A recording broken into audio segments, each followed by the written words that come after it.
प्रयागराज के सरायनाई थाना क्षेत्र के डुड़ही गांव में एक विवाहित जोड़े के बीच विवाद सामने आया है। प्रवीण कुशवाहा का विवाह 20 अप्रैल 2025 को हिंदू रीति रिवाज से फतुहा थाना सरायनाई में हुआ था। शादी के मात्र 3 महीने के भीतर ही दोनों के बीच विवाद शुरू हो गया। प्रवीण की पत्नी ससुराल वालों पर दहेज उत्पीड़न समेत अन्य गंभीर आरोप लगाते हुए स्थानीय थाना उच्च अधिकारियों को लिखित शिकायत दी। प्रवीण ने इन सभी आरोपों को निराधार बताया है। उनका दावा है कि उनकी पत्नी उन्हें और उनके परिवार को फर्जी मुकदमे में फंसाकर जेल भिजवाने की धमकी दे रही है। प्रवीण के अनुसार 7 जुलाई को घर में मुंडन का कार्यक्रम था। उनकी अनुपस्थिति में उनकी पत्नी घर के लाखों रुपए का आभूषण लेकर चली गई। सीसीटीवी फुटेज में वह एक अज्ञात व्यक्ति के साथ मोटरसाइकिल से जाती दिखाई दी। इस संबंध में प्रवीण ने 8 जुलाई को थाना सरायनाई में शिकायत दर्ज कराई थी। थाने में दोनों पक्षों को बुलाया गया, लेकिन उनकी पत्नी नहीं आई। प्रवीण का आरोप है कि उनकी पत्नी का किसी अज्ञात से संबंध है। पीड़ित प्रवीण ने न्याय के लिए स्थानीय थाना मुख्यमंत्री, कमिश्नर और डीसीपी गंगानगर को लिखित पत्र के माध्यम से वह अपने परिवार को फर्जी मुकदमे से बचाने की गुहार लगा रहे हैं। जन कुशवाहा किस गांव के हैं? डुड़ही गांव के। क्या मामला है पूरा? सर मामला तो कुछ भी नहीं था, लेकिन बहुत कुछ हो गया।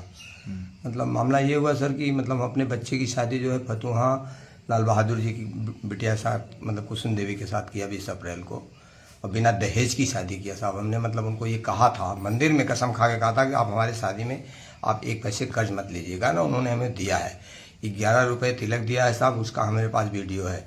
500 रुपये उन्होंने मतलब 500 रुपये तिलक दिया है सर, 11 रुपये पबूजी किया है बस, और कोई वो नहीं। जो अपनी शिक्षा से उन्होंने दिया हमें मंजूर था, लेकिन उनकी लड़की ने साहब हमारे परिवार के साथ उनको अपनी बिटिया का सारा करतूत मालूम होते हुए भी जो है मतलब हमें छल करके शादी किया।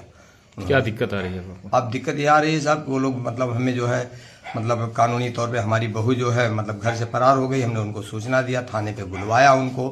7 तारीख को वो आए, यशो साहब के सामने कहे कि हाँ हमारी बिटिया हाजिर हो जाएगी तो हम थाने में हाजिर करेंगे। उन्होंने हाजिर भी नहीं किया और हमें कोई सूचना नहीं दिया। और अब जो है साहब हमारे ऊपर जो है मतलब तमाम तरह का झूठा आरोप लगा रही है और दहेज प्रथा का मतलब आरोप लगा रही है। और हम बिरादरी में समझौता मतलब बोले पंचायत करो, मामला समझ लो, सच्चाई मानो, गलती जिसकी है उसको गलत ठहराओ आप लोग। तो बोलते हैं कि हमें मतलब ब्लैकमेल करने की कोशिश करना है। कौन कर रहा है ब्लैकमेल? मतलब लड़की का जीजा और वो मतलब उसका मामा। तो आपने शिकायत किया था? क्या शिकायत किया था थाने में? थाने में साहब हमने जो भी सच्चाई थी साहब हमने वहाँ माननीय क्षेत्राधिकारी जी को सब अवगत करा दिया था एप्लीकेशन के माध्यम से। क्या? यही कि साहब हमारी बहू जो है इतने बजे से भाग गई और अभी तक मिली नहीं, और इतना सामान हमारा गहना रुपया क्या क्या गया था साहब? बहू को जितना हमने गहना दिया था वो पूरा गहना, और हमारी मिसेज का भी गहना और वो लेके गई साहब।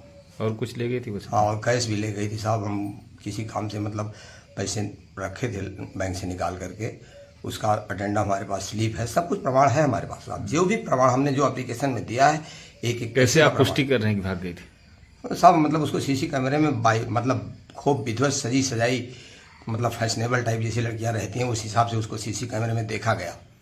तो कोई साथ में था कि अकेले थे? नहीं साहब, एक चौराहे तक तो वो अकेली थी, लेकिन उसके 500 मीटर दूर जाने के बाद में मतलब 50 मीटर दूर जाने के बाद में साहब मतलब सरायनाई के लगभग जो है मोटरसाइकिल में किसी अज्ञात व्यक्ति के साथ बैठी देखी गई। फुटेज है आपके पास? फुटेज है हमारे। क्या चाहते हैं आप? हम ये चाहते हैं साहब हमारे साथ न्याय हो। अगर न्याय मतलब अच्छी ढंग से प्रक्रिया हो, अच्छे ढंग से जांच हो साहब इसकी। अगर हम दोषी हैं तो हमें सजा मिले, अगर वो दोषी है तो उसको सजा मिले। छेड़खानी का आरोप लगाया हमारे पास साहब जरूर, लेकिन उसका सरासर एक पैसे साहब ने उसको कसम खा के बिटिया शब्द कभी दूसरा कुछ नहीं कहा है। पूरा गांव गवाह है इस बात का। कौन है आपका? प्रवीण कुशवाहा। किस गांव के हैं? डुडुही गांव। क्या मामला है पूरा बताएं। अरे हमारी शादी मतलब 20 अप्रैल को हुई थी। कहाँ पे? यहाँ फतुहा गांव में जी। तो वो शादी हुई तो अभी फ़िलहाल 3 महीने शादी बीतने के बाद 7 तारीख को हमारी बीवी मतलब घर छोड़ के चली गई। जी, कैसे गई थी? क्या कुछ ले गई थी? इसी गहना ले गई थी, अपना गहना, हमारी मम्मी का गहना लेके गई थी वो। और उसका पता चला वीडियो कैमरा, पैसा 1,70,000 रुपये भी लेके गई थी। फिर कैसे पता आपको? ये सब घर पे मतलब देखे तब। परिवार वालों को फंसा रही है, उल्टा धमकी दे रही है कि क्या हाँ, आरोप लगा रहे हैं? आरोप ये कि मतलब कि हमारे पापा छेड़खानी करते थे, और मतलब पापा के, हमारे घर वालों को, हमारे रिश्तेदार के, बहन को, सबको फंसा रही है कि हाँ मतलब हमें मार रहे थे, पीट रहे थे। सबको एक फर्जी मतलब एक आरोप लगाई है एक आपके आरोप पिताजी लगा के रही ऊपर, है। क्या हाँ, है? पिताजी का आरोप लगा रही है। क्या आरोप सही है कि क्या? नहीं से गलत है ये सब। हमारे पापा गुड़िया के सिवा कुछ उसको बुलाते ही नहीं थे। जी। तो अभी क्या कहाँ शिकायत किया अभी संबंध में? यह शिकायत थाने दिए थे। क्या हुआ फिर, कोई कार्रवाई हुई नहीं? कोई सुनवाई नहीं हुई थी थाने पर से। क्या चाहते हैं आप? यही कि हमारी सुनवाई हो, कि यही सब की हमारी न्याय मिले।